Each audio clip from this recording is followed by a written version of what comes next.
Terowongan Casablanca yang terletak di bawah Jalan Kuningan, Jakarta Selatan, yakni di jalur Jatinegara menuju Sudirman, ataupun sebaliknya.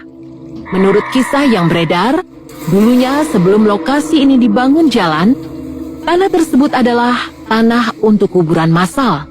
Kemudian pemerintah memindahkan kuburan-kuburan tersebut untuk dibangun jalan raya. Pada saat proses pemindahan jenazah dari kuburannya tersebut, dikabarkan ada satu jenazah yang bentuknya masih utuh.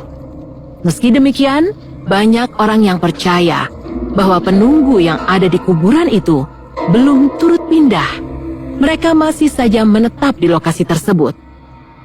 Kabarnya, di terowongan ini sering terjadi kecelakaan mobil yang disebabkan oleh pengendara mobil yang melihat sosok perempuan yang tiba-tiba menyeberang tepat di depan kendaraan, sehingga membuat para pengemudi terkejut.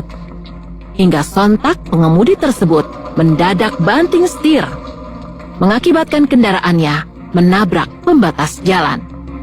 Tidak jarang warga yang membagikan cerita pribadinya di berbagai forum dan lini massa saat mengalami kejadian-kejadian aneh setelah melintasi terowongan tersebut.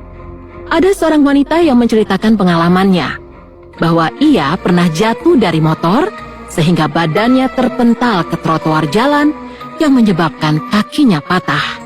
Usut punya usut, hal itu disebabkan karena setelah 5 meter memasuki terowongan Casablanca, ia merasa ada yang menutupi pandangannya.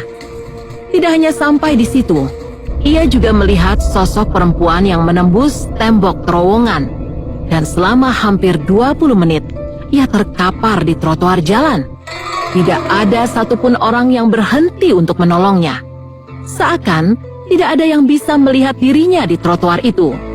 Kisah lainnya yang terkenal dari terowongan ini adalah tentang gadis cantik yang menjadi korban pemerkosaan. Gadis ini dilecehkan secara seksual oleh sekelompok pemuda. Setelah mereka menyetubuhi gadis itu hingga tewas, jasad gadis itu dibuang di lokasi yang kini menjadi terowongan Casablanca. Jadilah hingga kini muncul cerita mistis mengenai sosok nenek di terowongan Casablanca. Kabarnya, nenek tersebut adalah wujud dari gadis yang diperkosa berabad-abad silam.